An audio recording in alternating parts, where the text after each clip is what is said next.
Welcome to the NBA Coast to Coast podcast brought to you by thelines.com. Coming to you from the West Coast, Josh Lander, joined as always by Nate Weitzer on the East Coast. And we have some play-up props here for you guys for Sunday's Game 2 in the NBA Finals. Also have a best bets video up for you, so make sure to like and subscribe to that page. Continue to follow along. Also want you to head to thelines.com. Check out all the great content we have up on the site right now, and use the odds finder tool that we are definitely using each and every time that we look through these player props. It's a nice chart up there where you can see all the odds available to you from these books that are giving us bets in the NBA Finals. Did super well last time out, right? Only missed on Caleb Martin, who I don't think we will be going back to. But Nate correctly called, even after Aaron Gordon had an incredible first quarter, Bam Adebayo scoring more than him. He was the leading scorer for the Heat in that one.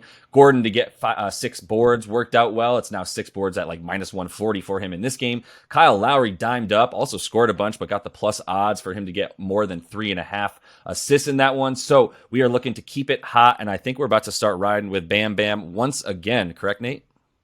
Yeah, I mean, I'll go back to it just because it was everything that I hoped for when I kind of looked through the numbers before Game 1, is that, wow, he's been very aggressive against the Joker. He cruised past his prop, which was 16.5 points in Game 1, obviously 26 points, and 44 PRA. So what I'm going with here is for him to get 32 PRA. I would go a full unit on that, and you can go another half unit on his scoring prop, which is only 2 points higher at 18.5. Because I think the approach will be the same in terms of, like, look, go at Joker. Like, he's the most efficient offensive player in the world, but you can still come right back, make him work, and you know, be a focal point of our offense at Miami, that is, because Jimmy is not having a lot of success against Aaron Gordon and company.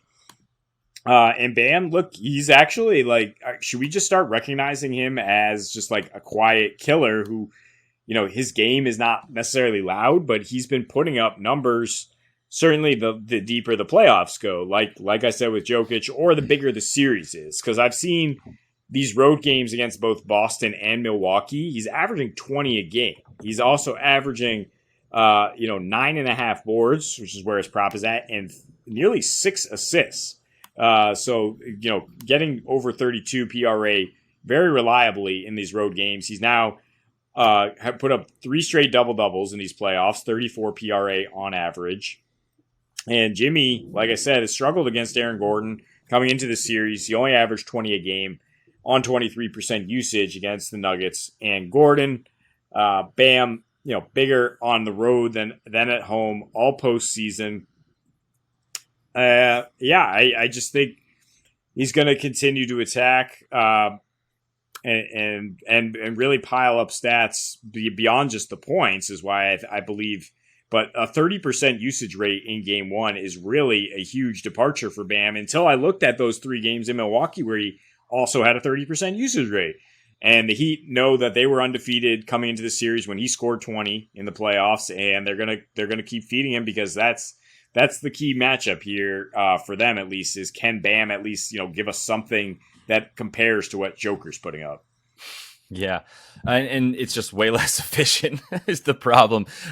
He had 1 fewer point than Joker, which was crazy because Joker had 15 going into the fourth quarter. But he did it on 12 shots because he got 12 free throws and Bam got 0. And that's just what it takes to be a great offensive player. It's just a little bit different. We're not going Bam head to head with Joker, though. You're just talking about Bam pulling. And by the way, he's never shot that many times in a game as the amount of shots that he took in this last one to get his 26 points. He's never shot the ball. I think it was 23 times or maybe 26 times, whatever it was. That was his most field goal attempts in a game. And I don't think that stops. Like, they weren't really contested. He found space, and you could say that, like, the Nuggets were saying, like, oh, let's just we'll take Bam contested 2s, I think is what Michael Malone said. And it was like, were they contested? I didn't see them be contested. I think he had like the second most uncontested shots of any Heat player outside of Max Strus, who could not hit the ocean with a basketball. But I love all the Bam stuff here. I think 33.5 might be where we see this PRA prop for him by next game, even if he puts up anything like he did in Game 1. And he's going to continue to be aggressive, like you said. So I'm with it. I'm going to move on to another guy who's super aggressive, Bruce Brown. Going back to him because, like, you can't stop Bruce Brown from flying down the court. He's going to shoot. He's going to be flying in for rebounds. I was looking at his boards because they're at 3.5, and I think for him to get 5 is very reasonable consistently. He's been getting 5. He got 5 boards in 5 of his last 7 games. He's gotten it most of the playoffs, actually, I believe 11 of 16 games. But he's gotten points and rebounds combined in 12 of 16 games. And you're only losing a little bit of juice because the best place you can find it is FanDuel at -125 for him to get 13.5 points and rebounds. And that's what I'm going to do to the tune of a unit and a half. Last 5 of 6 overall, he's gotten this in 12 of the 16 playoff games that they've played. He's gotten 14 points and rebounds. He's got an 18.5% usage rate because my man is pulling whenever he's on the floor. Like I said, he's at 26 minutes per game with that 18.5% usage rate. He's also the only player on the unit, the bench unit, who scores, who is in a positive plus minus when, for each of these games. Like, he is their bench. I mean, you saw them only go 2 deep, 3 deep with Christian Brown playing like the first-ish quarter and some of the first half, but like, it was Jeff Green and Bruce Brown coming off the bench, and they didn't really need Bruce Brown that much. They were fine just watching Aaron Gordon and Michael Porter Jr. be taller than everybody who tried to guard them. So they were fine with that. But if this game gets a little bit dicey, like, Bruce Brown is the sort of like push in case of emergency when the first unit is not playing well. It's like, get him out there and see how he can mix it up. So I continue to like the usage that he's continues to just bring every single game. And like I said, if you want the rebounds, I'm fine with those too because he continues to get 5. But the points and rebounds, the way that he's putting the ball up, seem like a safer bet as well. Yeah, is he this series is Caleb Martin in terms of just a guy that people are not familiar with who all of a sudden looks like a freaking all-star? Because I think it's going to be Haywood Highsmith. Yeah, I guess from a Heat culture perspective, but he's the guy who I don't think people are familiar with. Who like was that guy like an all-star? Like, was he a 6th Man of the Year finalist? Because the way he's been playing in these playoffs, it's just like, wow, he can do it all. And yeah, 3.5 rebounds is extremely low. I do think, I wonder what the odds are there for that to be so low. -115, not that bad. Yeah, I would take that for sure if we're talking about points and rebounds, because he's not necessarily the most reliable usage from a 3-point range, whatever. I do trust he'll be out there enough though, and I just want to get to this second bet, which really should be my first bet in terms of units, because I would go 1.5 or 2, depending how much you agree with it. For Jokic to outscore Jimmy is -115 at DraftKings. And look, Jimmy Butler, when he's not playing the Bucks or the Celtics in the Eastern Conference Finals, in the playoffs, that is he's just a dude. I mean, he's a lot like regular season Jimmy Butler. He did have some huge games against the Lakers in the bubble finals, sure. But in these playoffs, I mean, granted, he had a nasty ankle sprain right after that Bucks series that has affected this, but he's just averaging 23.7 points per game, shooting 42% from the floor, 30% from 3 since that first round series. He's gone under his usual prop of like 28.5 in 10 of 12 games. He has topped 30 once against the Celtics when they imploded. And now his prop is down to 25.5. Joker, since the first round when things started to heat up, 31.5 points per game, a 132 offensive rating on 50% field goal shooting. Highest usage in the playoffs is 31.5 in those last 2 rounds.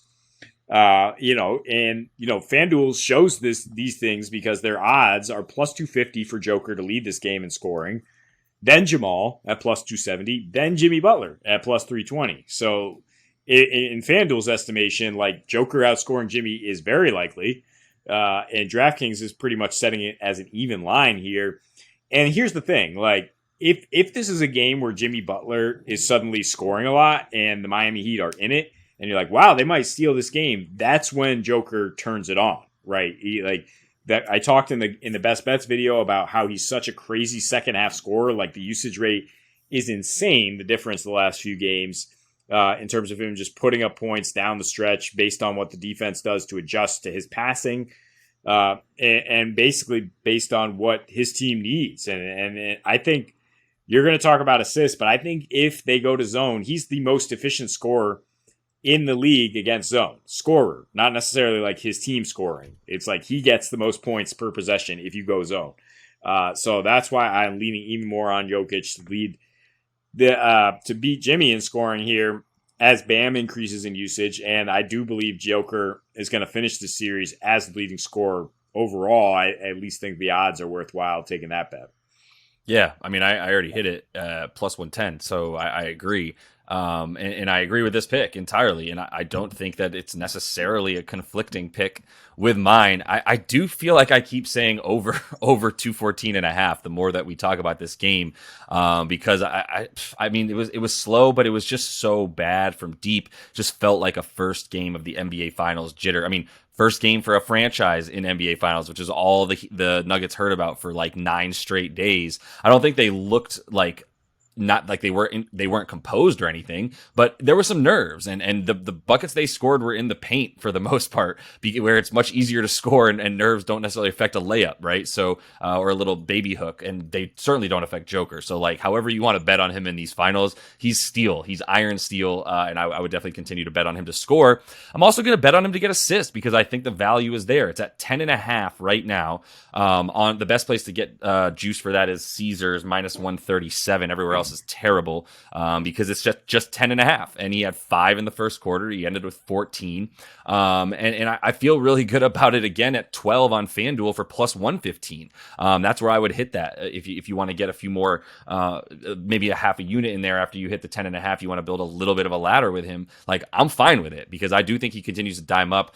He's going to have more boards, I would imagine, as well. He didn't get the 10th board until the fourth quarter there, as it was like a minute or two left in the game for him to get the triple-double. And so, like, I think he will get a few more of those, but it's still at 12.5 for the boards, 10.5 for the assists. So, I mean, he had a little bit of a downturn in terms of the assists he was getting at the beginning of this playoff run, predominantly when he was playing the Timberwolves there. He got 12 assists twice, and then failed to in the other 3 games. Like, how hard was he trying? I'm not sure. He got 43 points while he was like holding the newspaper, basically. Wasn't that difficult. He even had 53 that one game against Phoenix, but really ever since like after the first couple games in Phoenix where he had just 5 assists, that they went all the way back up, right? And since then he's only failed to get the 12 assists twice. He got 11 once and 8 once out of those last roughly like 8-9 games. So he's been doing it pretty much every time since then. And he even had, I believe, let me look right here, he had 11 potential assists in this last game, and I think